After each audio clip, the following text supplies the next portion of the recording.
আমাদের যে Thailand package ছিল সেটা চেঞ্জ করেছিলাম, সেটা ডেট দিতে পারছিলাম না, এখন ডেটটা নির্দিষ্ট করেছি। আমরা যাচ্ছি ফেব্রুয়ারি মাসের 24 তারিখ। মাথায় রাখবেন ফেব্রুয়ারি মাসের 24 তারিখ। অনেকে বলছে যে আমাদের তো রোজা হয়ে যায়, যাবো কী করে। আমরা এর আগে বহুবার গিয়েছি, যারা এটা প্রবলেম ফেস না করবেন তারা যেতে পারেন। অনেকে আছে যে রোজা রাখি, আমি তো রোজা রাখি, ওখানে খাওয়ার ব্যবস্থা আছে, আমরা যেখানে থাকবো সব জায়গায় খাবার দাবার ব্যবস্থা আছে, যে আপনারা রোজা রাখলে খাবার খেতে পারবেন, অসুবিধা নেই, ওই সিস্টেম করে খাওয়া যায়। সেটা যদি হয়, আমরা ফেব্রুয়ারি মাসের 24 তারিখ যদি রং করে ইনশাল্লাহ থাইল্যান্ড যাব। ওই প্যাকেজটায় যুক্ত হতে হলে ভাই দ্রুতই যোগাযোগ করতে হবে আমার সাথে। যারা ছিল অনেকেরই ভিসার মেয়াদ শেষ হয়েছে, এখন বলবে যে ভাই ঈদের পর আরেকটা করবো, সেটা আলাদা।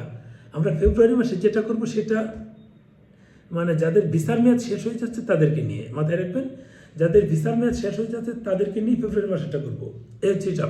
এখন আপনারা যদি রোজার মধ্যে যেতে চান, যেতে পারি। আমরা 55,000 টাকার মধ্যেই প্যাকেজটা শেষ করবো, 55,000 টাকার মধ্যেই। আচ্ছা, দুটো থাকবে, আরেকটা যদি বলেন না শুধু পাতায়াতে আপনারা 3 রাত থাকবেন, তাহলে সেটাও করেন, সেটা আরও কিছু টাকা কমে যাবে, যে ট্রান্সপোর্ট কমে যাবে। শুধু পাতায়াতেই রাখতে পারেন, পাতায়াতে থেকে আমরা চলে আসলাম।